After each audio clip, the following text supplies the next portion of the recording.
tudo bem? Bem-vindo ao novo episódio do Política Real. O entrevistado da semana é meu amigo desde os anos 80. Ele é um dos maiores marqueteiros políticos da atualidade. Fez Simone Tebet, Bruno Covas, Datena, Márcio França, Felipe Sotelo. Filipão! Fala assim, ó. Prazer estar com você aqui. Uma honra, viu, cara? Porque, puta, né? A gente... Desde os 14, 15 anos, né? Você tinha isso, eu sou um pouquinho mais velho, infelizmente, né? E acho que os poucos cabelos estão demonstrando claramente isso. Eu acho que você começou nos anos 80, eu comecei nos anos 90. Final. A primeira... Eu acho que a minha primeira foi 89, eu acho que Covas senador. Eu conheci você em 1990 na eleição de governador do Mário Covas. Foi quando governador? A gente se conheceu, 90. A minha primeira eleição foi em 86. Aí eu tinha 14 para 15 anos, foi a primeira eleição do Serra deputado federal, ainda no antigo PMDB. O que mudou nesse tempo, nesses 40 anos, né? O que mais mudou? O marqueteiro, o eleitor ou as campanhas? Eu acho que mudou tudo. Quer dizer, a essência... Mas qual que foi o mais radical? Você acha que os marqueteiros mudaram? Eles eram mais diretos, hoje eles são mais vendedores, o eleitor era menos preocupado com pautas sociais, hoje são preocupados mais com pautas sociais. Não, eu acho que a política sempre é decorrência dos cidadãos, né? Quer dizer, eles é que constroem a democracia, eles constroem o processo. Então o eleitor é que mais mudou. Se fosse para poder fazer uma diferenciação, eu podia dizer da diferença que aconteceu nos marqueteiros, nos políticos e tal, mas o eleitor ficou mais exigente. Eu acho que, à medida que a democracia vai se consolidando no Brasil, que o eleitor vai mais vezes à urna, ele vai, primeiro, se cansando um pouco de repetições de fórmula, segundo, ele vai sendo mais exigente no padrão de serviço, no padrão de política pública, na expectativa que ele tem dos políticos. E aí, por decorrência... né? As coisas acontecem, os políticos se transformam, né? E os marqueteiros têm que acompanhar um pouco tudo isso. Mas, evidentemente, se a gente for pegar a questão do marketing político em si, fazendo um breve histórico, né? A primeira geração de marqueteiros era uma geração toda decorrente do processo de televisão. Eram, em grande medida, jornalistas trabalhando com televisão, sobretudo a TV Globo, que era muito hegemônica em 89, né? Devia ter 60% do share das televisões ligadas, ou talvez até mais. Então, gente que trabalhou na TV Globo e nas emissoras de TV saíam para fazer o trabalho de marketagem. Uma grande parte era isso. Tinha alguns publicitários, mas todos com uma pegada muito forte de direção de comercial. Vamos chamar assim, né? Depois a sequência foi ao contrário, uma inversão. Houve então uma prevalência dos publicitários. Né? Qual a diferença de marqueteiro e publicitário? Na verdade, eram jornalistas dedicados à campanha eleitoral, depois publicitários dedicados à campanha eleitoral. São coisas diferentes. O João Santana, por exemplo, é um jornalista, uma pessoa com formação ligada a isso. Ele é até sucessor do Duda, que era um publicitário. Como o Nizam também. E Nizam é o quê? Nizam é publicitário. Nizam aliás, ele fala isso com muita... Talvez seja o publicitário mais importante do país na atualidade. Um homem com uma capacidade enorme de síntese, de criação. Ele é admirável, né? Admirável. E reconhecido no mundo inteiro, inclusive em questões... pessoa agradável, né? Inteligente, sim. Né? Mas acho que mudou nesse aspecto. Agora há uma geração, vamos dizer assim, a nossa, Wilson, Como que eram você entrou pessoas... na política? Já que você está aí falando de uma geração eu entrei como nós. Eu tenho 54 anos, eu sou muito fruto do processo de redemocratização no Brasil. Eu nasci em 71, em plena ditadura militar, mas eu me enxergo como gente a partir da anistia política de 79. Então, vamos dizer assim, toda aquela conversa, o encantamento, né, com o Movimentas Diretas, com a ascensão dos governadores do PMDB de 82, né, aqui em São Paulo, Montoro, eu morava em Belo Horizonte, Tancredo Neves, todas as figuras públicas, né, a MPB cantando isso, né, enfim, isso tudo influenciou minha vida. Eu tenho registros de quando eu tinha 9, 10 anos, eu brincando de jornalista, uma brincadeira de jornalista, entrevistando pessoas, perguntando sobre a questão das diretas já, a democracia. Então, acho que foi o caldo de cultura do país mesmo que me levou para essa situação. Evidente, eu morei fora do Brasil, você sabe disso, no começo da década de 70 na Argélia, né? Os meus pais não eram militantes políticos naquele momento, mas tinham muitos amigos que eram militantes, e houve um grupo do Rio de São Paulo que acabou, por conta da repressão militar, saindo do país, e meu pai ali juntou um pouco a fome com a vontade de comer. Foi para fora ficar com os amigos, todos eles tinham alguma relação com o mundo político. Chile? Né? Não, eu morei na Argélia. Argélia. Argélia. Na primeira metade da minha infância, né? Até 76, quando a minha irmã nasceu. Desse início. Acho que foi por isso que a política me encantou. Nesse início, em 86, você disse que foi a sua primeira campanha, que foi o deputado federal, o ex-ministro José Serra, ex-governador José Serra. Tem alguma lição que você tira daquela época que você fala, pô, um erro. Nossa, cometi um erro de principiante que hoje. Naquele momento eu era um militante político encantado com a democracia. A gente tinha uma rotina de depois da escola ir para o Comitê do Serra, aqui na região da Vila Madalena, em Pinheiros, na rua Simão Álvares, e colar selo em carta, ajudar. A minha visão era uma visão muito bonita, muito utópica de estar contribuindo com alguém que poderia estar ajudando a formular a Constituição, né? A eleição foi para Constituinte de 86, né? Então eu não tenho uma capacidade de fazer uma análise especificamente com relação a algum equívoco, porque meu papel era um papel muito de apoio, de militante, de construção. E deu tudo certo, né, Wilson? O MDB ganhou as eleições de forma estrondosa, né? E fizemos maioria e acho que foi feito um bom trabalho para começar a construir uma Constituição Cidadã em 88, né? Você foi o responsável, agora vamos falar um pouco de atualidades, né? Responsável pela campanha do nosso amigo, o prefeito, sempre prefeito, Bruno Covas. Uhum. No momento de Covid, né, onde parte do comércio acho que estava fechado ainda, ou na campanha, acho que foi a reabertura. Teve muitas aberturas e fechamentos, recrudesceu, reafrouxou, né? Mas o fato principal foi a doença do câncer. Como você tratou com essa questão na campanha de forma estratégica, para não atravessar a linha, né, do exagero, né, para usar a doença como, né, referência, e tratou isso de forma, eu lembro, de forma sensível e com verdade. Como que foi isso? Como que se mediu? Qual que foi a estratégia? São duas coisas. Primeiro, a postura do próprio Bruno, né? Eu acho que ele decidiu tratar a questão da doença desde o seu diagnóstico, depois do impacto inicial. Evidente, um homem de 40 anos ter uma notícia de um câncer da gravidade que ele tinha, né? Como você segura moralmente isso, como você mantém sua cabeça no lugar. E ele incrivelmente, teve uma postura muito otimista. E ele decidiu ter um tratamento franco, né? Então, nós combinamos desde o hospital, desde o anúncio que foi feito pela equipe médica, que ele não iria esconder absolutamente nada. Claro, colocando aquilo que era preservar a privacidade dele, a intimidade dele, mas com muita transparência. Então, ele decidiu como seria o processo. Eu o tranquilizei na seguinte questão, Wilson. O brasileiro, de uma maneira geral, não traz para o juízo decisivo de uma eleição questões muito íntimas da pessoa. Às vezes a gente tem a impressão que nós estamos num país moralista, que a pessoa é julgada por comportamentos pessoais, mas isso não é o principal. O problema é quando eu prego uma coisa e me comporto em contraponto a ela. E não era o caso do Bruno. O Bruno era um sujeito que tinha uma postura bastante aberta sempre. Ele dizia, sou político, tenho orgulho de ser, vivo desse salário, porque se não for assim, só rico pode ser político. Ele era muito interessante. Então, ele deu o tom da naturalidade, né? Isso ficou marcado, as pessoas às vezes elas não olham o processo histórico, assim que o Bruno ficou doente e foi feito o diagnóstico, foi feitas as coletivas, ele deu uma entrevista ao Fantástico, mostrando ele no quarto, com o mesmo tratamento, nós fizemos um artigo. Uma capa na Veja? A capa de Veja, os veículos todos repercutiram muito fortemente isso. Mas ele escreveu um artigo que eu ajudei a elaborar, fizemos a 4 mãos, e que o título foi colocado: Força, Foco e Fé. Um artigo na Folha de São Paulo do ano anterior à eleição. Ninguém viu ali que já tinha o slogan, vamos dizer assim, da campanha, o partido temático da campanha colocado, porque exprimia exatamente os sentimentos dele. Fé para acreditar na cura, né? Força para lutar contra a história e foco de manter os olhos na cidade, apesar de tudo, e mesmo com a doença. E isso foi uma síntese muito, muito bem feita que nós conseguimos elaborar, e foi a 4 mãos mesmo, nós fizemos isso, né? E a partir daí a lógica da campanha foi estabelecida. Você é considerado...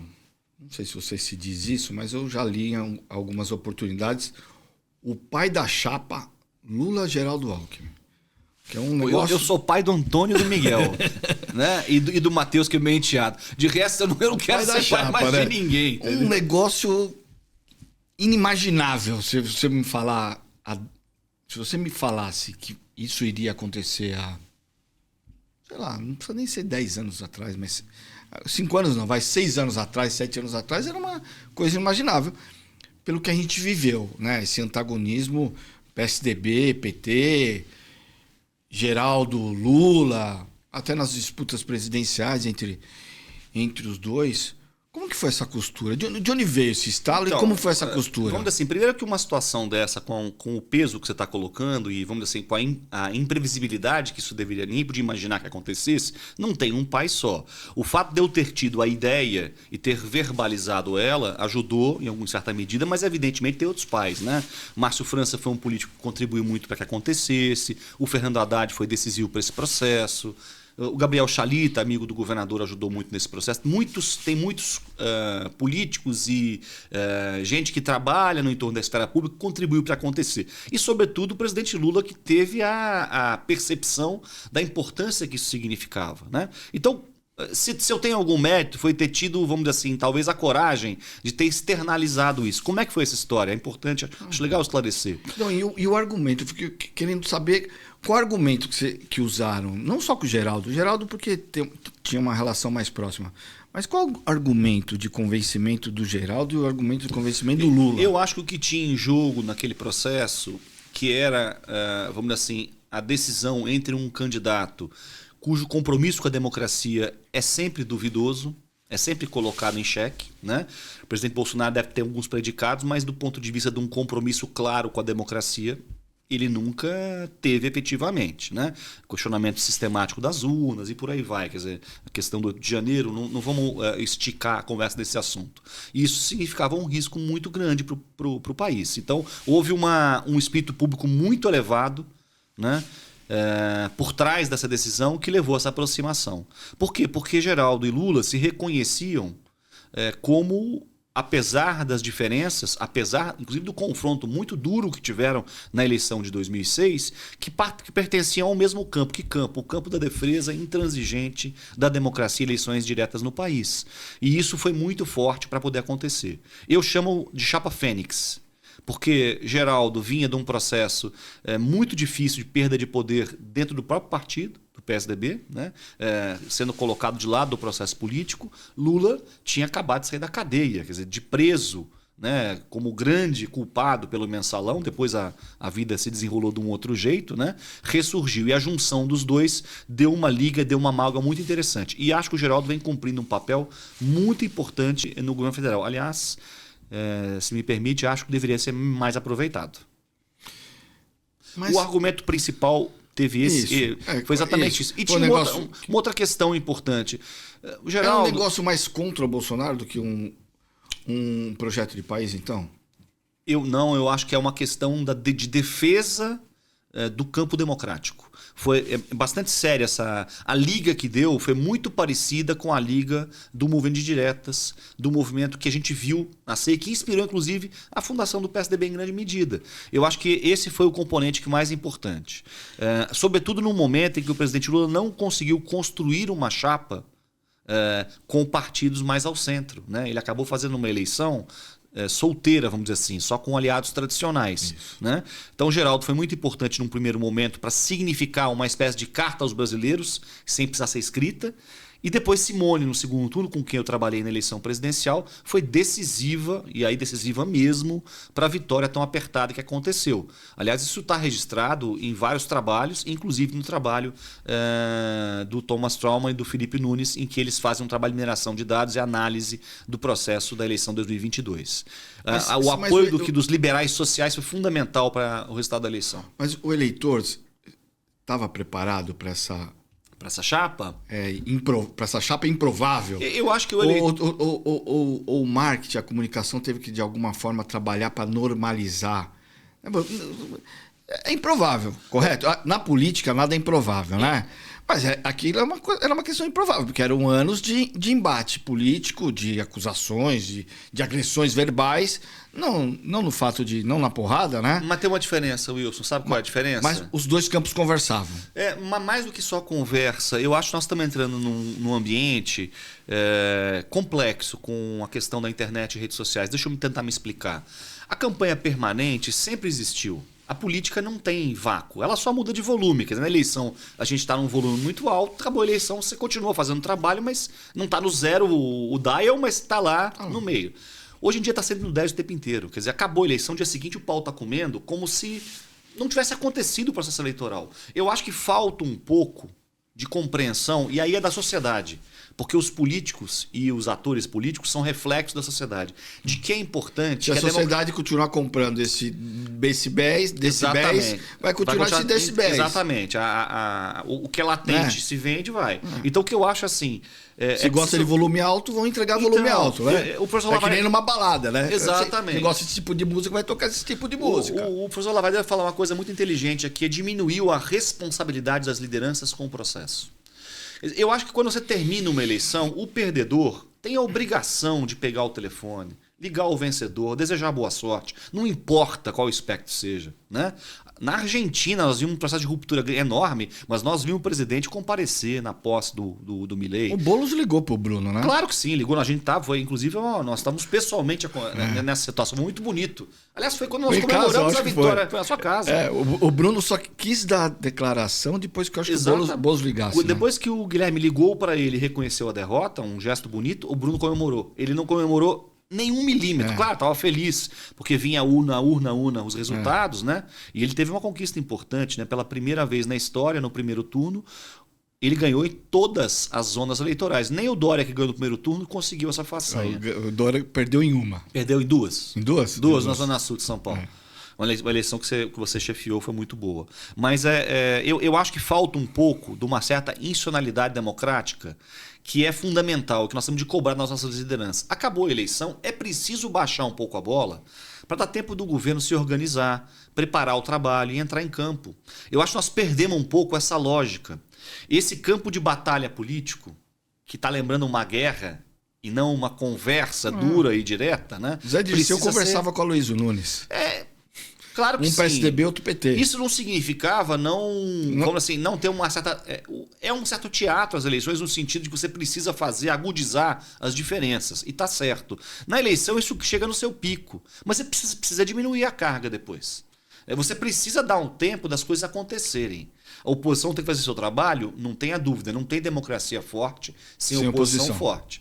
Mas você tem que respeitar um pouco um rito institucional. Não tem jeito. A democracia tem um custo social que é de cadenciamento. E isso é importantíssimo que a gente consiga favorecer. E é importante que a gente escolha políticos que tenham respeito institucional. Né? Nós estamos num momento em que a crítica a todas as instituições, tá? O judiciário não presta, o Congresso é horrível, o presidente é ladrão. Quer dizer, a gente usa adjetivos e olha para o processo desse jeito. Tá bom, o povo está cansado, quer ter mais resultado. Mas as lideranças não podem se comportar de uma forma irresponsável. Elas têm que cadenciar o processo e ter mais respeito. Você coordenou a campanha da Simone Tebet. Muito se fala na falta de mulheres na política. O que foi mais difícil? Foi fazer as pessoas entenderem que era uma mulher candidata a presidente? O mais difícil foi fazer articulação política nesse mundo masculino que a política é hoje? Qual que foi a grande dificuldade de coordenar uma campanha, vou colocar você como coordenador, que você foi o coordenador, de uma mulher no principal cargo do país? Qual que foi o grande desafio? Olha, pela questão de gênero que você está colocando primeiro, né? Isso é. Primeiro eu tive de fazer um trabalho de reeducação pessoal. Não há dúvida que minha, claro. Em todos nós há um certo machismo estrutural, ou a gente nem pensa em algumas questões que tem, às vezes, detalhes mínimos. Tá? Por exemplo, vai ter uma mesa de um evento. Vai ter mesa, não vai ter mesa. A mulher vai de saia. Tem esse vai nível de saia, detalhe. Não vai de saia, até né? o nível de detalhe que é assim, como as pessoas tocam numa mulher na rua. Que nível de proteção você precisa colocar para isso, né? Ou a lógica do assédio. Mas, sobretudo, há uma dificuldade de muitas lideranças de escutar, de ter uma escuta pelo que a mulher está falando, pelo fato dela ser mulher. Né? A Simone é uma política de altíssimo nível, ela é da mesma geração que a gente, né, Wilson? Quer dizer, acompanhou o processo de democratização e fez uma carreira toda voltada para isso. Foi uma grande conquista, eu acho que teve um aprendizado grande nesse processo. Eu acho que eu pude perceber mais de perto. Já tinha feito campanhas de mulher antes, mas lógico, na dimensão presidencial era isso. Mas a grande dificuldade foi uma orelha fechada do eleitor, em média, para coisas que não fossem o medo de Lula ou o medo de Bolsonaro. Foi uma eleição muito marcada pelo... Olha, adoro a Simone, mas eu tenho medo do Bolsonaro ganhar, então eu vou votar no Lula. Ou ao contrário. Né? Então, o espaço de uma candidatura de centro, vamos dizer assim, eu acho que ela teve um sucesso muito grande do ponto de vista de se colocar, de mostrar consistência política, de ser decisiva depois para a eleição do presidente Lula. Talvez a minha ingenuidade, olhando a posteriori, é que eu achei que o movimento que a gente conseguiu construir de convergência do PSDB, do Cidadania, do MDB, pudesse ser o celeiro de uma novidade do Centro Democrático e talvez eu tenha sido ingênuo em relação a isso. Eu achei que... eu ia te perguntar. Esse Centro Democrático, no fim, tá cada um por si de novo, né? Aparentemente o Lula vai sair com a mesma chapa que o elegeu. Ou no máximo um outro partido. Não vai vir um centro, não vejo o PSDB junto, não vejo Podemos, não vejo o MDB. Tá tudo no governo, mas não vejo fazendo sinalizações para as eleições de 2026. Estou errado? Não é que você está errado, isso é que eu acho que tem uma antecipação de processo político exagerada no Brasil. Eu acho que tem muita coisa para rolar até a virada do ano para essa antecipação e essa aflição. Né? Sobretudo na direita, a aflição em relação ao que o Bolsonaro vai fazer, que sinal vai dar. Quer dizer, eu acho um certo desespero. Eu não vejo por que essa correria. Deixa eu tentar me explicar por quê. Primeiro, os indicadores econômicos, que são muito importantes, não são mais somente eles, a gente sabe disso, mas eles são muito importantes para a avaliação do governo federal. Eles... É uma coisa interessante. Porque... As pessoas ainda votam no dinheiro no bolso, federal, dinheiro no bolso e carrinho de compra cheio de supermercado? Isso eu acho que é muito importante. Né? Mas eu acho que o voto, vamos dizer assim, ideológico, né? Mas o ideológico no sentido mais do contra do que a favor, né? Ainda está muito prevalente. Se a gente pudesse separar em 3 categorias grandes, a gente teria o voto por benefício concedido. Então, eu ganhei alguma benesse, ou sou objeto de alguma política pública, então eu retorno votando. Ou tem uma promessa que cabe a mim ou a alguém que eu valorizo, então eu vou votar por uma expectativa de benefício a ser concedido. E um terceiro lá, voto ideológico. Eu acho que esse voto, pela tensão que foi criada no país, a polarização, tem crescido um pouco, mas o viés dele não é um viés de confirmação daquilo que eu acredito, é um viés de negação do que eu não quero. Né? Entendi. Tá bom que eu acho que é uma lucidez do eleitor, ele saber claramente o que ele não quer, mas eu acho que está faltando ele acreditar um pouco mais naquilo que ele quer. Por isso eu acho que seria muito bom para o Brasil se a gente tivesse uma eleição no ano que vem com múltiplas candidaturas e não uma eleição muito fechada. Porque eu acho que para distensionar a panela de pressão que a polarização criou no país, né, o Fernando Felipe não está usando uma palavra que eu gosto, que é calcificação. Né? E está dizendo que tem 10% só de banda para decidir a eleição. Acho que ele está numa linha correta.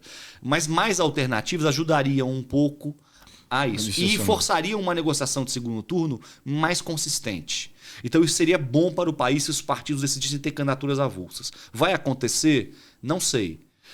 Mas eu concordo com você na linha de que não está simples para o governo federal, apesar dos indicadores estarem indo bem. Vamos lembrar, pleno emprego, taxa maravilhosa, o recorde histórico de carteiras de trabalho assinadas, quase 40 milhões de pessoas, ou seja, é muito importante em termos de PEA, né? População econômica ativa, inflação mais controlada. 2 grandes problemas: taxa de juros nas alturas, que gera um problema de ciclo vicioso, porque aí o orçamento público fica muito pressionado, porque o principal compromisso brasileiro é pagar juros de banco, né? E de outro lado, a questão da inflação de alimentos. O ovo aí já deu uma recuada. Né? Tem uma sazonalidade complicada, o ovo, né? E tem a crise internacional, porque a gente não sabe onde vai parar. Que, aliás, acho que esse é um grande diferencial. Né? O presidente Lula está vivendo pela primeira vez um exercício de mandato no meio de uma crise internacional que ele não enfrentou nos dois primeiros mandatos. Teve crises e tal, mas não na dimensão que nós estamos vivendo. Não, quase uma terceira guerra mundial. Exatamente. Né? E ele teve um protagonismo internacional muito grande nos dois mandatos. Né? Hoje ele já não está tão central no processo porque a lógica do sul global mudou um pouco o jogo internacional. Vou fazer duas perguntas. Primeiro, duas análises. Depois a gente continuar com essa questão de marketing político. Você acha que o Tarcísio, que aparentemente ou demonstra para fora ser um político de direita, mas mais equilibrado, eu digo equilibrado ele é um moderado, na capacidade de conversar, claro, de entender o outro lado, sem radicalismo, pode ocupar esse espaço que você disse do eleitor que votou no Lula porque não gostava do Bolsonaro, e esse eleitor vir a ser também um eleitor, deixar de ser um eleitor do Lula para ser um eleitor do Tarcísio? E a segunda, para complementar, se o Lula chegar nas eleições sem cheiro de vitória, ou sem cara de ser o vencedor da eleição, né? Da reeleição, você acha que ele pode desistir e não ser candidato para não acabar com a história política dele com uma derrota? Então, vou começar respondendo pela segunda. Isso. Hoje, o presidente Lula é o favorito da eleição. E eu acho que muito da eleição presidencial no país hoje é uma expectativa sobre o que vai acontecer com o presidente Lula. Vai conseguir fazer composições com outros partidos, vai ficar preso só na esquerda, vai manter Geraldo, vai trocar Geraldo. Quer dizer, está todo mundo observando o que o presidente vai fazer, não só porque ele é o presidente em exercício, mas porque ele é o presidente Lula. E o presidente Lula não dá para a gente negar, a maior liderança popular da história democrática brasileira recente. Né? O Bolsonaro tem uma importância, mas não dá para comparar. Vamos lembrar, Bolsonaro teve na urna 2 vezes só, até agora. Uma ele ganhou, outra ele perdeu. O presidente Lula teve na urna de 89 para cá, todas as vezes, menos nas eleições da Dilma, né? Porque ele estava impedido, e ele venceu 3 vezes. Né? Então ele tem um handicap, uma memória, uma história que não. E é uma pessoa com uma capacidade enorme de encantar, de falar, de se botar é muito arguto, muito inteligente. Né? Então não podemos desprezar esse fator. Tarcísio. Tarcísio parece ser hoje o candidato com maior capacidade de construir uma aliança entre os partidos de centro-direita e direita. Não me parece que há outro nome com a capacidade dessa amálgama. Né? Tá nessa direção. Também. Agora, é preciso refletir sobre algumas questões em relação a ele. Primeiro, ele me parece ser um homem leal. Não vai fazer uma candidatura presidencial a arrepio da vontade de Bolsonaro.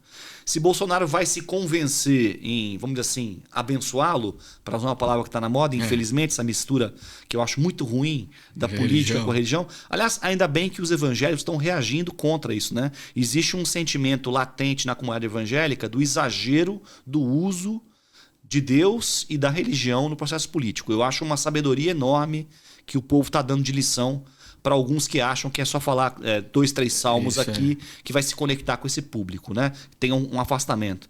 É engraçado, né? Isso foi século XIV, quando o homem escolheu romper com o teocentrismo, ou seja, Deus no centro de tudo, para ir para o antropocentrismo. A gente vai estar discutindo agora caminhar do antropocentrismo para o ecocentrismo, e não para voltar para trás para discutir teocentrismo. E o povo evangélico está dando um recado muito importante nessa direção, que não gosta muito dessa mistura exagerada. Igreja não é lugar de proselitismo eleitoral. Né? Mas, enfim, retomando, eu acho que o Tarcísio é o que tem mais condições, comparando com hoje. Né? Hoje. O problema é que, ao mesmo tempo que a lealdade ao Bolsonaro é uma coisa parece ser muito importante na decisão dele, isso também o contamina com uma rejeição brutal. Apesar dele ser mais, vamos dizer assim, palatável em termos de moderação, da elite econômica tal escolhendo com alguém que trabalha com os conceitos que ela defende, cada vez que ele sinaliza e sobe num palanque na Paulista, eu acho que ele vai carregando nesse eleitor moderado que votou no presidente Lula, muito mais por falta de opção, mas ele não queira alguém também tão ligado de forma conecta com o ex-presidente Bolsonaro. Então é preciso avaliar. Segundo, existe uma certa impressão de que Tarcísio tem uma aprovação em São Paulo extraordinária. Ela é muito boa mesmo, mas ela está dentro do padrão histórico das aprovações de governadores paulistas. A aprovação dele é um pouco superior à do governador Dória, mas não é tão superior assim. E ela é inferior à aprovação que Geraldo Alckmin tinha e que José Serra tinha nos seus primeiros mandatos. Ele só ultrapassa o nosso grande ídolo, Mário Covas, porque o Mário Covas era um homem que estava fazendo ajuste fiscal para valer em São Paulo, né? Aliás, as bases de tudo que existe em São Paulo hoje foram criadas nesses dois governos do Mário Covas. Então, a eleição 98 foi a eleição mais linda que nós participamos, com certeza, contra o Paulo Maluf. Mas então, assim, e Tarcísio tem dois problemas para resolver aqui no estado de São Paulo. O primeiro é melhorar a aprovação entre as mulheres.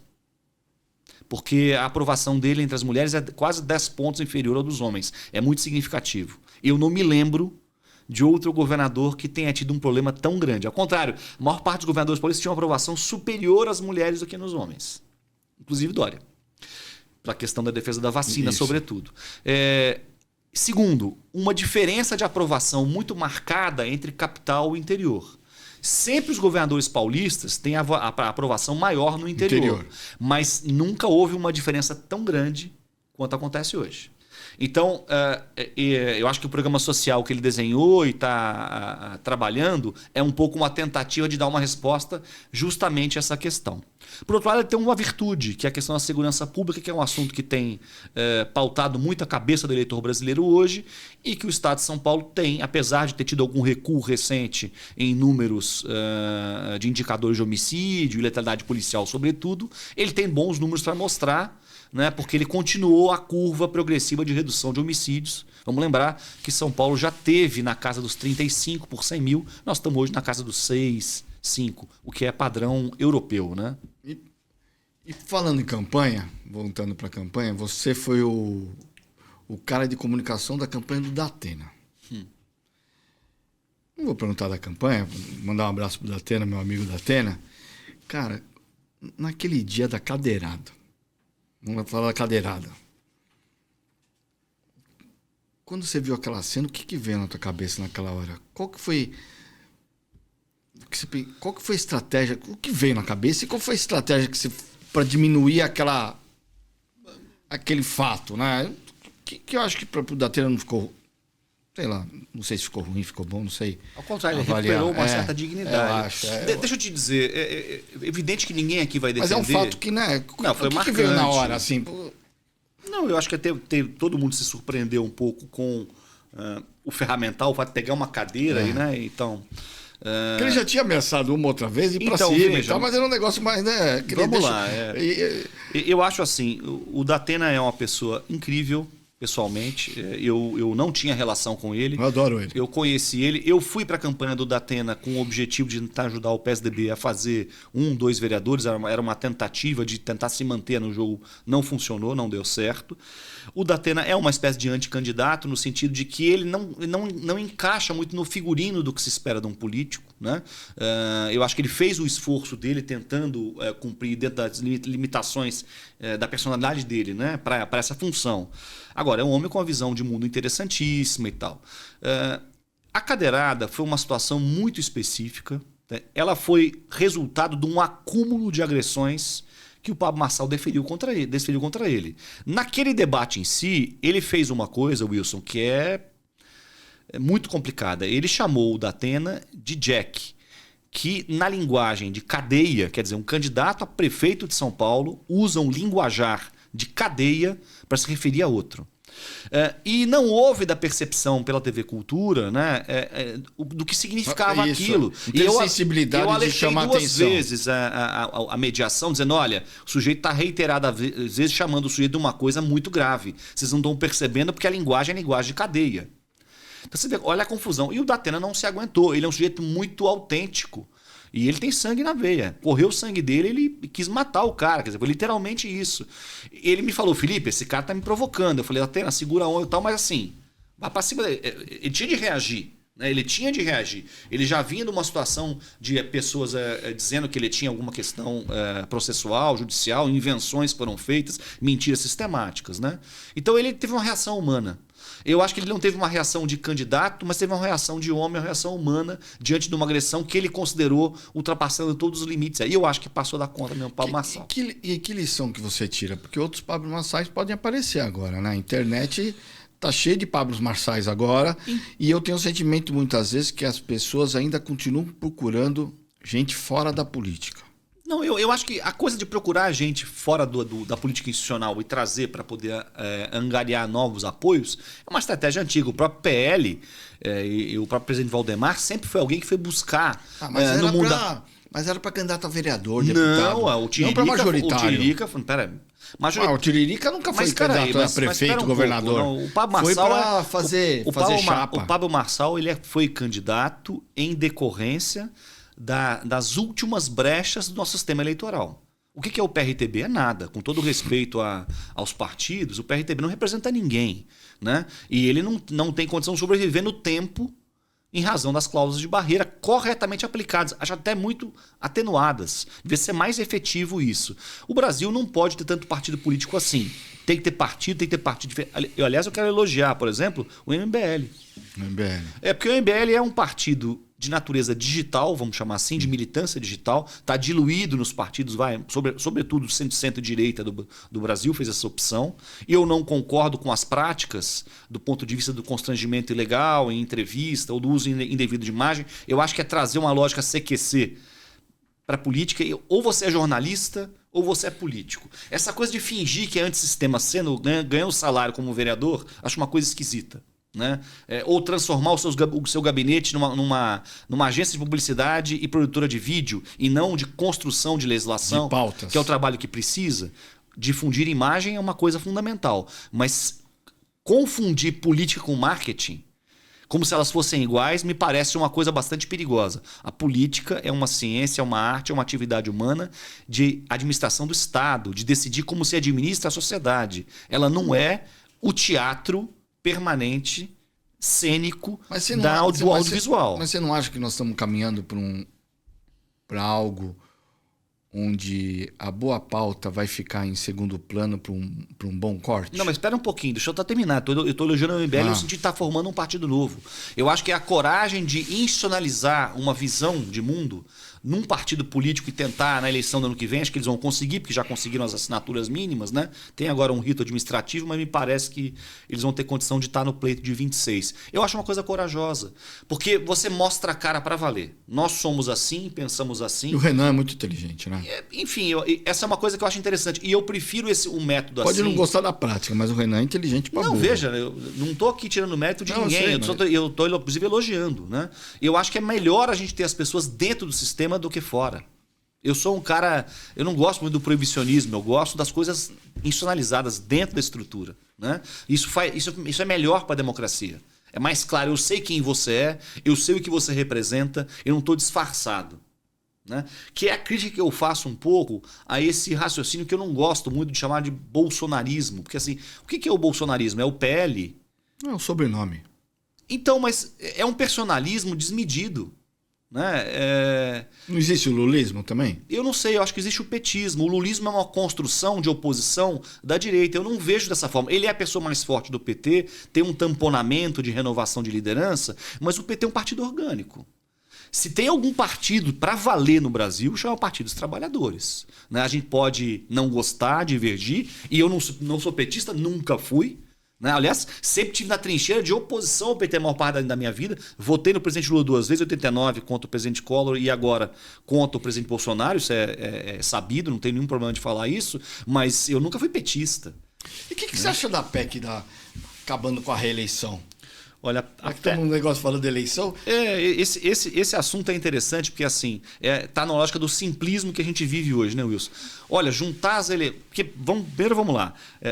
No mundo político se discute muito reeleição ou não reeleição. Né? Eu acho que é assunto de político. O povo não está preocupado com isso. Estou falando da PEC. Reeleição e e ao mesmo tempo juntar todas as eleições. Né? Eles colocaram 3 coisas Vereador, juntos. prefeito, deputado estadual, deputado federal, senador, governador e presidente. Tem até que parar para a gente que vive isso, tem que até parar para pensar. Fico imaginando a população votando para prefeito, tendo que escolher o presidente. É uma loucura. É uma loucura. A eleição de presidente já abafa de governador. Imagina de prefeito e vereador, vai sumir. É que tem um argumento que parece simplista. Eu tô dando minha opinião antes de Não, ouvir mas a é que sua, eu tô totalmente de acordo com a sua opinião. É que eu queria colocar por etapas Eu no acho seguinte absurdo. sentido. Totalmente absurdo. No seguinte sentido, você está simplificando todos os processos agora, que tudo no mundo é 3 segundos, né? Tem que ser tudo muito rápido e tal. Né? Então, de alguma forma, a simplificação da mensagem, que é o nosso trabalho enquanto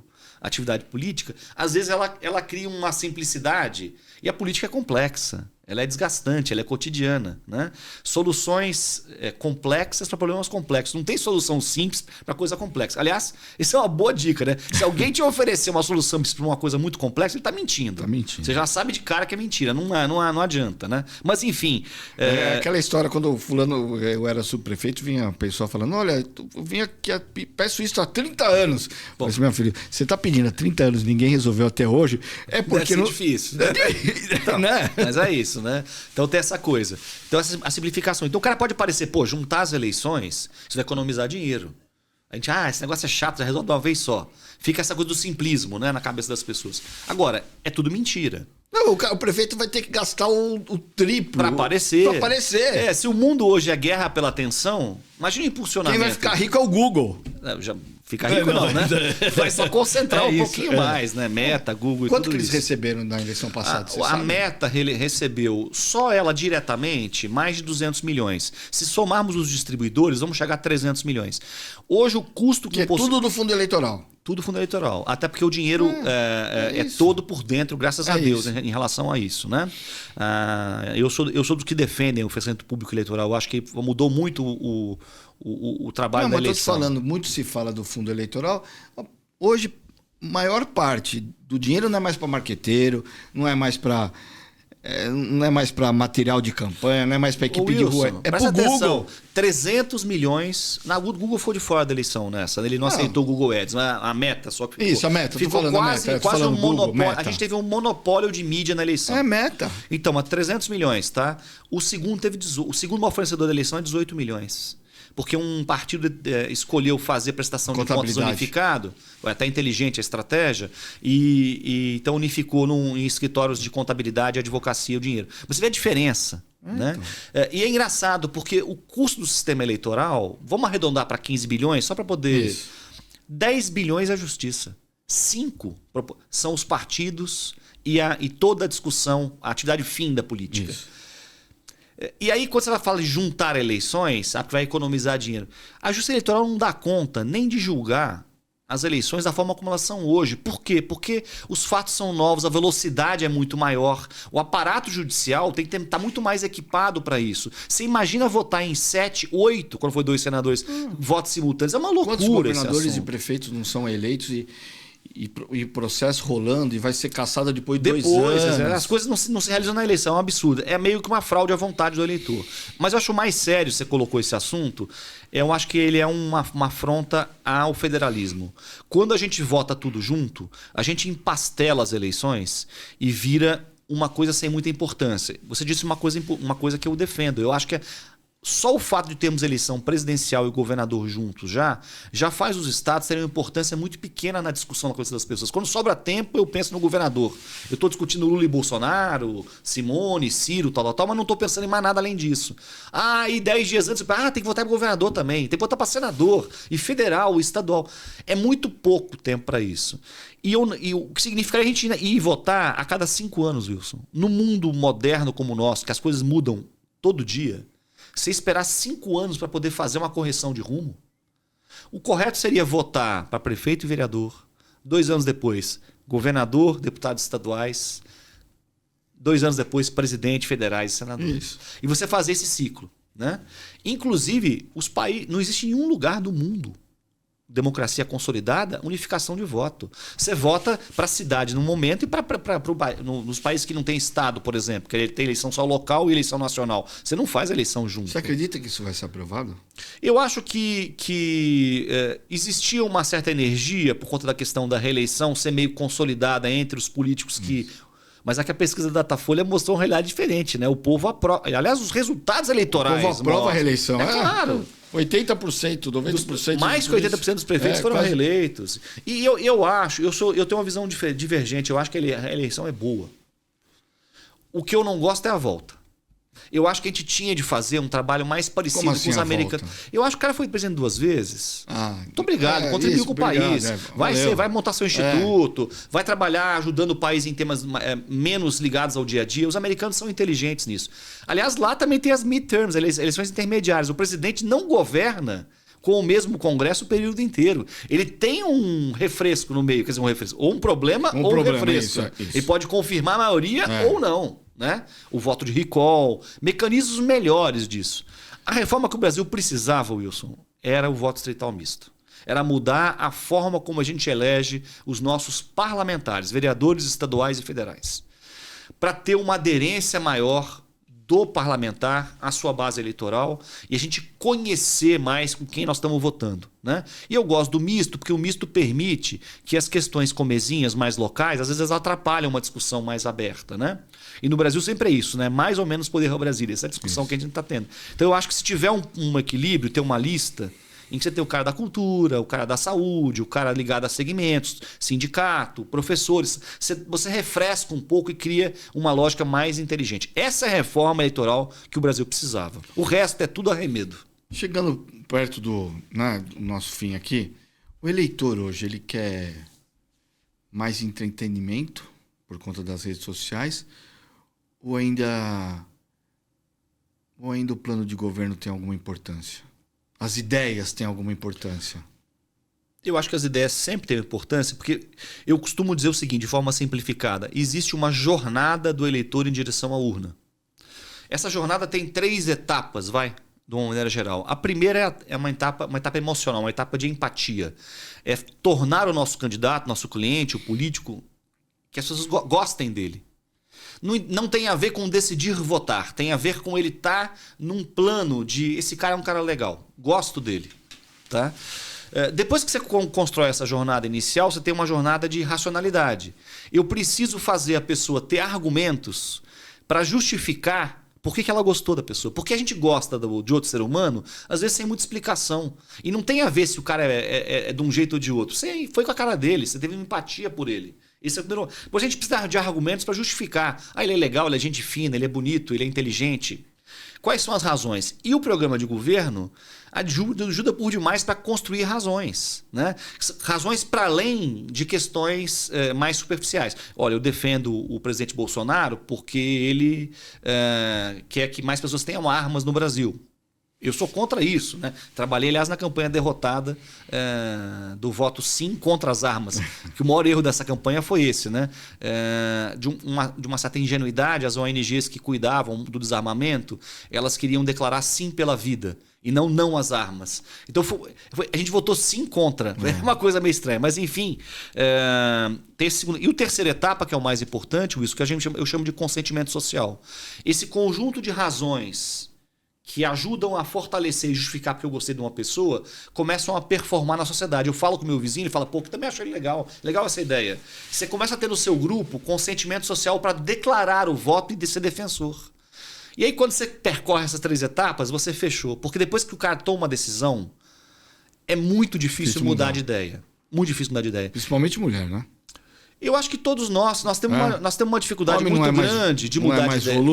Volúvel a palavra? Eu acho que o homem ele está mais sujeito a pressões, sobretudo nesse momento que nós estamos vivendo da história.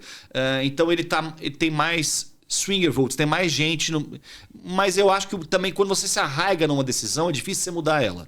Sobretudo se no seu ambiente social que você convive, na sua igreja, no seu trabalho, no seu futebol, onde você conviva socialmente, aquilo faz sentido. Você imagina o que é ser um lulista num time de futebol de quarta-feira que todos os outros 10 são bolsonaristas. O cara não fala.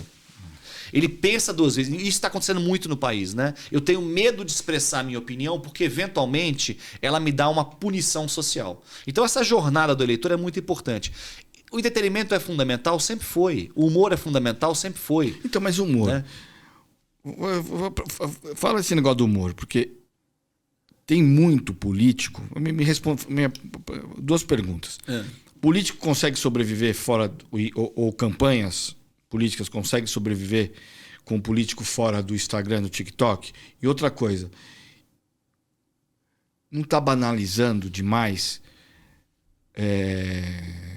políticas públicas sérias com os políticos tratando com humor? Então, é que...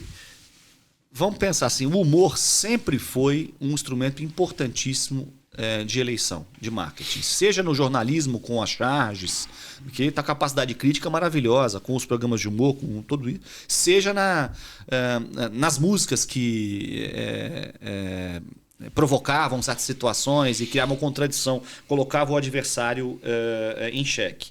Mas a lei eleitoral tem um limite para isso. Na TV e no rádio, você não pode destratar a outra pessoa. Eu não posso estabelecer uma situação jocosa com o meu adversário a ponto de humilhá-lo, vamos chamar assim. A internet é território livre. A nossa lei tem vários elementos que estão para a rádio e TV que, se a gente tivesse uma inteligência de tentar transpor para o ambiente virtual, já daria certo. Pegar um outro exemplo. O problema é que tudo que se fala em censura, né?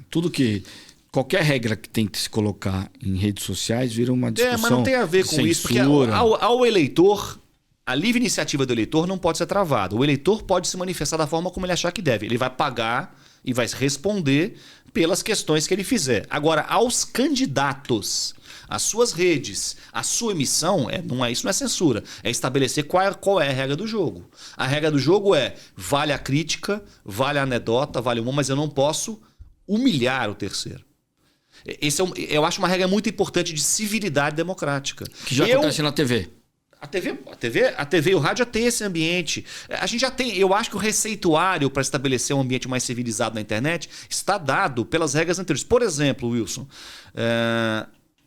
aos jornalistas, aos apresentadores, a quem tem programa de televisão e rádio, é obrigado o sujeito a sair 3 meses antes da eleição, para evitar que a influência dele naquele veículo desequilibre o jogo. Na internet não existe. Você está aqui no seu programa de podcast, você poderia continuar fazendo ele durante a eleição, mesmo ele tendo boa audiência, milhões de visualizações. Me parece uma coisa que temos de refletir sobre isso. Segundo, o gestor público... E hoje, dependendo do podcast, tem mais audiência do que muita rádio e muita TV. Não, é claro que a lei foi feita com... Pega o Flow. Não tenha dúvida. Pega o Paulo Matias aqui, que está com a lei da notícia. Exatamente. Mas será que não tem que se pensar alguma forma de zerar um pouco o jogo no processo eleitoral? É uma coisa para a gente refletir, tá? Porque, tá bom, eu tenho hoje múltiplos canais e múltiplos emissores de comunicação, mas eles estão dentro de uma plataforma. Esse é o veículo. Né? Então a gente precisa ter um tratamento para esse assunto, tem que se refletir sobre isso. Alguns países... Mas o cara no TikTok, se não tiver no TikTok, se tiver no Instagram, não. Ele está fadado a derrota? Eu acho que não tem que estar todo mundo no TikTok. Não há. Eu acho que tem caras que não combinam com o mecanismo. Cara, às vezes o cara vai muito bem no Facebook, no LinkedIn, depende do político. Eu acho que as redes sociais são fundamentais. A política tem que ocupar o espaço das mídias que estão colocadas de forma contemporânea. O problema é que nós estamos excluindo mídias, né? O pessoal de Out of Home aí, o pessoal que trabalha com mídia exterior, está fora da eleição. Por quê? Por que eu posso colocar dinheiro numa multinacional global de redes sociais e não posso colocar dinheiro em ônibus, em propaganda de ônibus? Às vezes vai fazer sentido para o político. Eu acho que a gente está ainda num momento de reflexão, mas tinha de mexer sobre esse assunto também, para ser um pouco mais permissivo, você trabalhar com os veículos de opinião, com a mídia, que tivesse afinidade com o candidato que está trabalhando. Os partidos vão fazer opções. Alguns partidos são mais regionais, preferiram não ter horário nacional de TV, queriam talvez fortalecer a regionalização. Depende muito de qual é a estratégia de cada um. Então eu acho que a gente tem uma reflexão para talvez mudar um pouco a mecânica. Nós temos hoje um modelo que é de compensação fiscal às emissoras de TV e rádio aberta por ceder o espaço para os partidos políticos de eleição. O tamanho disso em termos orçamentários é quase igual ao que a Meta está ganhando. Estou falando um dado que não é tão preciso, mas vamos dizer assim, algo como 400 milhões de reais ano, todas as emissoras de rádio e TV juntas conseguem ter de recuperação fiscal em razão do espaço que dão. Nós estamos gastando 300 milhões na eleição na meta. Está do mesmo tamanho. Um único veículo está carreando um volume de recursos que é igual ao conjunto total de TV e rádio do Brasil. E os jornais só podem ter aquela participação diminuta, com aquele 1/8 de pá, aquela restrição de anúncio. Bom, por que eu não posso colocar dinheiro nos outros veículos? Porque nós estamos deixando os veículos de jornalismo, os outros instrumentos de mídia, fora da eleição, e estamos permitindo que esse instrumento específico, porque dá audiência grande agora, participe. Eu acho que é preciso encarar de uma outra forma. A democracia pressupõe imprensa livre e forte. E ela precisa ser financiada. Né? O mundo inteiro está enfrentando problemas dessa natureza. É preciso respeitar os instrumentos. Entendeu? Então eu acho que tem que ter uma reflexão sobre esse assunto também. Agora, político tem que estar na rede social, tem que estar. Político que não tem assessoria de comunicação e marketing hoje tem muito mais dificuldade de performar, mas político que não tem tanta penetração ganha eleição. Vamos pegar o exemplo aqui da cidade de São Paulo. O prefeito Ricardo Nunes tem boa rede social, tal, mas ela nem se compara ao tamanho do Guilherme Boulos, ao tamanho do Datena, ao tamanho do Marçal, sobretudo, e da Tabata. Ricardo ganhou a eleição sendo mais analógico dos candidatos, com uma televisão prevalente, uma boa televisão, né? E ganhou a eleição. Então eu acho que a combinação dos meios, Wilson, nesse momento que nós estamos vendo, é a coisa mais importante que nós temos de fazer. Inteligência, para encerrar. Tem mais 2 perguntas para encerrar, mas eu tinha colocado 2030, 2026 e 2030. Como que vai ser essa questão da inteligência artificial? Onde muitas vezes, né, eu acho que a de governador ainda vai ter um controle porque é uma coisa menor. Mas eu fico imaginando a de 2030, que é para prefeito. Por isso coloquei 2030 aqui na minha pauta. Onde é um mundaréu de candidatos a vereador e um mundaréu de candidatos a prefeito, vice-prefeito.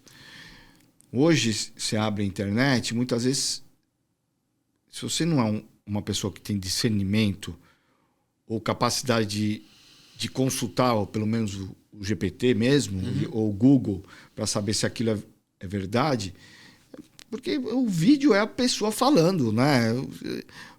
E vai piorar, né? Porque esse tipo de instrumento.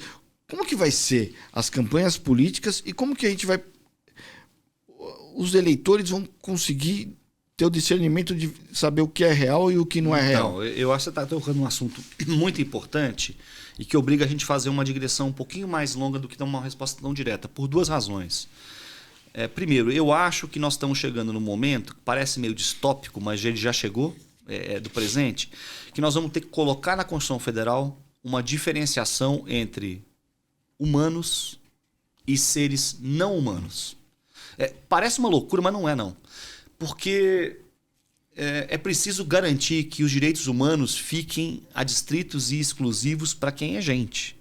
Robô não é gente, bot não é gente. Né? Então, com relação a eles, não cabe os direitos decorrentes. Por exemplo, para mim, robô, chatbot, não tem liberdade de expressão nenhuma. Taca fora e acabou, 2 minutos. Agora, o perfil que é de uma pessoa, é certificado, é diferente, é um outro tratamento. Né? Vamos lembrar que o MIT, segundo o professor Yuval Naval, no livro dele, Nexus, o último livro dele, ele traz algumas pesquisas dentro. Uma delas é uma pesquisa do MIT que mostra que 40% do tráfego de conversas na rede social X é de bot, que são alguma coisa como 7% dos perfis. Ou seja, quase metade da conversa que acontece não é humano. Pô, então não tem conversa acontecendo ali. Traduzir para bot. É robô. É robô. Não é humano. Exato. Então tem que diferenciar. Tem que separar. Isso é uma coisa. A segunda é assim, para que os direitos humanos fiquem adstritos às pessoas. A segunda é o direito à realidade. Nós já falamos sobre isso algumas vezes, nós dois. Que é o seguinte, a pessoa tem o direito de saber que aquilo não é real, que foi criado em ambiente virtual. A lei eleitoral já traz um pouco essa obrigação da gente colocar no post uma marcação que foi feita com IA. Eu acho discreto demais. Eu acho que a gente tem que sujar a tela. Acho que tem que prejudicar a qualidade do vídeo para garantir que a pessoa saiba que aquilo não é realidade. Não é a realidade. Tem que ser mais sério, tem que agravar essa questão. E a utilização de inteligência artificial para crítica, para ódio, para destruir o outro, tem que ser punida com gravidade maior. Eu acho que a punição é muito leve se houver identificação com a candidatura ou com o movimento de apoio à candidatura. Né? Então eu acho isso. E eu tenho uma posição talvez mais conservadora. Olha só, eu sou conservador também em vários aspectos. Por isso que eu acho meio ridículo quando a gente... Tem uma posição muito... Não, você diz que o sujeito é de direita, o sujeito é de esquerda. Não existe. Eu acho que é um conceito muito ultrapassado, anacrônico, para usarmos agora. O que eu acho? Eu acho que a IA tem que ser banida da política. Deixa eu ser claro com isso. Não é o governo usar IA para política pública, não é a gente não usar no dia a dia para ajudar nossos trabalhos e coisa parecida, mas é o seguinte, a emissão da comunicação política tem que ser feita por gente. Candidatos, apoiadores, eleitores. Não dá para colocar robôs, imagens criadas como emissores. Eu não gosto desses comerciais que estão sendo feitos pelos partidos políticos, por prefeitura, usando inteligência artificial. Afinal de contas, quem que é o objeto da política pública? São as pessoas. Elas é que têm que testemunhar se as coisas estão boas ou ruins. Eu acho que essa coisa de que o custo cai e tal... Gente, nós vamos trabalhar no quê? Eu não sei, eu vejo com grande preocupação. O meu diagnóstico é pessimista. Né? Eu sou produtor de audiovisual, como você sabe, eu estou vendo na minha cadeia produtiva as pessoas ficando sem trabalho. Já está acontecendo, não é brincadeira. E os clientes estão mudando a postura. Eles querem pagar cada vez menos pelas coisas. Por causa da inteligência artificial. E vão verticalizar. As agências de publicidade vão estar em grande dificuldade, o mercado de comunicação vai passar por grande transformação, todos os mercados vão passar, mas o nosso especificamente vai ter que se adaptar muito rapidamente. Eu sou conservador, eu acho que a política é uma atividade humana, é uma ciência feita por os homens e pela sociedade, não pode permitir que as máquinas tomem nossos lugares. Eu costumo dizer, Wilson, que o oráculo que virou o ChatGPT ou outros congêneres, nós estamos criando Deus e não sabemos. Daqui a pouco as pessoas vão seguir as orientações do que elas perguntam sem discernimento crítico. Né? É muito importante, tem que usar, eu uso todos os dias, eu não estou fazendo uma pregação contra a tecnologia, ao contrário, eu sou um estimulador disso. Mas é preciso estabelecer quais são os limites mais claros. E a política, pela natureza dela, pelo que envolve a política, tem que ser reservada exclusivamente aos humanos. Então, quando a gente declara alguma coisa em nome da política, eu prefiro que seja a gente. Né? O PT fez um comercial recente aí na internet com uma série de pessoas carregando um saco, uma alegoria e tal. Por exemplo, Wilson, eu há muito tempo não uso atores nos meus programas eleitorais. Tem no clipe, dançando e tal. Mas como apresentador, eu não... Porque eu acho que é uma obrigação do político se declarar e se colocar. Eu acho que fica mais legítimo. Como a televisão mudou a dinâmica e encurtou o tempo de programa, hoje quem tem programa tem 6 minutos, isso. Você dá conta de fazer você. Eu acho que essa responsabilização dos políticos pela comunicação que é feita e a garantia de que é ele que está falando e que a população sabe que aquilo é verdade ou não é verdade, é realidade ou não é realidade, é uma garantia obrigatória. Qual a campanha mais difícil que você fez dessas todas que você passou? Eu acho que é difícil dizer qual foi a difícil, porque esse é o mercado da vitória, né? Quando você ganha a eleição, parece que foi tudo bem. Né? Então, vamos dizer assim, uma campanha que foi difícil, não pelo ambiente que foi criado em si, mas porque a gente saboreou quase uma vitória e não deu certo, foi a campanha que eu perdi para você. Porque em 2018 eu trabalhei com o Márcio França, que era o governador, ele tinha 2% no começo da eleição e nós terminamos a 1,3 atrás. Quer dizer, quase que deu para ganhar. Mais então, 2 dias. Você fica com gosto amargo ao final, porque você sabe que você está fazendo tudo certo, talvez um pequeno detalhe ou outro, né? Agora, o que me incomoda, sobretudo, Wilson, não é as eleições, é o pós-eleição. É como os políticos, às vezes, não estão ainda compreendendo que eles têm que observar os processos eleitorais e continuar ajustando o que deu errado. O sujeito ainda pensa muito na eleição como um processo que acabou e E aí ele não tira as lições do processo, né? Então isso me incomoda um pouco. É muito mais o day after, né? Agora, eu esse ano tive uma oportunidade muito legal na minha vida. Eu nunca tinha feito campanha na Amazônia. Eu trabalhei na cidade de Boa Vista, em Roraima. Então foi uma campanha que eu gostei muito de fazer. Por conhecer um ambiente de política muito distinto daquele que eu estou acostumado aqui no Sudeste brasileiro, sobretudo, né? E foi uma aventura muito legal de trabalhar. E para encerrar, essa semana a gente participou do Compol, né? Sim. O maior congresso de marketing político. Está se firmando como o maior congresso de marketing político do Brasil. Tinha muita gente nova, eu vi, né? Porque a gente está acostumado com o nosso mundo aqui e conheci muita gente interessante. Mas o que você, para encerrar, qual conselho que você daria para essa pessoa que está fazendo marketing ou que tem outra atividade, mas quer entrar para esse mundo do marketing político, eleitoral, marketing eleitoral, comunicação eleitoral? Qual conselho que você daria? Para o jovem ou para a pessoa que está tentando achar um novo caminho profissional? Não, primeiro a gente tem que reconhecer a importância de eventos como esse do Compol, que está se firmando. Por quê? Porque hoje em dia, Wilson, todo político, do vereador da cidade mais simples do interior até o presidente da República, precisa ter um trabalho de comunicação estruturado. É decisivo isso. Eu posso não ser um cara exclusivamente de redes sociais, né? Mas eu tenho que ter um trabalho de comunicação. Então o mercado, em termos de marketing político, ele cresceu bastante, né? Mas eu acho que é preciso fazer uma diferenciação. Política não é marketing. Política é política. Não dá para ter um gabinete só com... Veja, dá. Dá. Mas eu acho que não é o que se espera, não é o que se deve fazer. Precisa ter uma diferenciação. Então eu acho que precisa respeitar um pouco esse processo. Eu acho que o marketing político e a comunicação são instrumentos fundamentais, decisivos, talvez o mais importante nesse momento da vida contemporâneo, que a política tem para poder se colocar. Mas são coisas distintas, né? A comunicação, ela é um ato político em si, mas ela não pode ser vazia de conteúdo e só se preocupar com forma. Me parece que a gente está num momento em que os políticos estão achando que o importante é fazer igual o fulaninho de tal, que está indo bem na internet, e esquecendo que o principal é criar uma autenticidade, né? É criar uma intimidade com aquele eleitor, com aquele grupo que o cerca. É fazer rede. É estruturar aquilo pela qual os partidos políticos foram criados, que é juntar gente que pensa parecido para o mesmo objetivo. O problema é que isso está muito fracionado hoje em dia e o personalismo cresceu. Então a gente tem que tentar arrumar uma forma de juntar as pessoas mais, né, em projetos mais de bloco. Qual o conselho que dou? Estude sem parar, porque a inteligência artificial te emburrece. A muleta dela facilita hoje o trabalho, mas te dificulta muito você dar o salto para frente. Isso é primeiro lugar. Segundo, entenda mais de política. Leia os jornalões. Leia a Folha de São Paulo, leia o Estadão, leia o Correio Brasiliense, leia o Jornal do Comércio, leia o Globo, onde existe alguma massa crítica avaliando o que está acontecendo.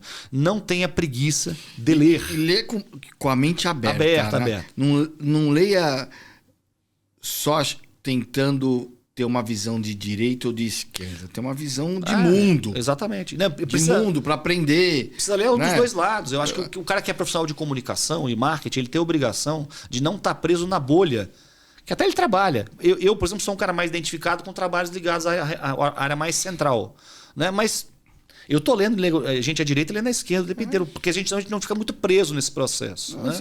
E outra, eu digo, para encerrar, eu digo que na guerra, você tem que saber mais sobre o seu adversário do que sobre si mesmo, porque senão você não monta estratégia para vencer a guerra, né? Só lembrando que é adversário, não é inimigo. Isso, né? é adversário. Então, é uma guerra. É uma guerra sem tiro, efetivamente, né? Os caras não conseguem parar para entender o que o outro está falando. Tudo bem. Tem muito mais coisa em comum entre as pessoas do que elas imaginam. Filipão, valeu por ter aceito. Pô, super papo. Adoro você. Beijo para minha tia. Isabel. Ela ficava reclamando quando eu trabalhava eu chamava ela de tia. Não conseguia chamar de Isabel. Ela te conhece desde 15 anos, não tem como não te chamar assim diferente. Beijo pra Carol, pro Duda, pra turma toda lá. Valeu, cara. Obrigado, Wilson. Obrigado pela oportunidade.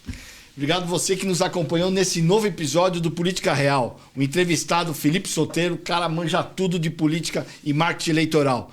Espero vocês e não se esqueça, nos siga nas redes sociais e no YouTube. Valeu!